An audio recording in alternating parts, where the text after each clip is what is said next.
যে তুমি যদি ঘুষখোর হও, ঘুষ খেয়ে এসে নামাজ আদায় করো। তুমি যদি সুদখোর হও, কোটি টাকা সুদ খাওয়ার পরে সালাত আদায় করো।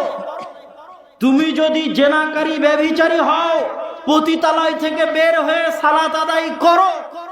তুমি যদি বিড়িখোর সিগারেটখোর হও, তাহলে বিড়ি খেয়ে সিগারেট খেয়েও তুমি সালাত আদায় করো, সালাত ছাড়িও না।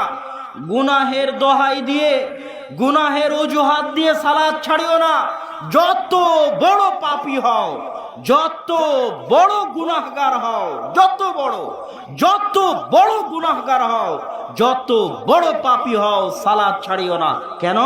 ইবনুল কাইয়িম রাহিমাহুল্লাহ বলছেন, তুমি যদি সালাত ছেড়ে দাও, একসাথে দুটো গুনাহ হবে। একে তো সুদ খাওয়ার গুনাহ, আর একটা হচ্ছে ওই সুদ খাওয়ার চাইতে লাখো গুণে কোটি গুণে বড় গুনাহ সালাত ছেড়ে দেওয়ার গুনাহ।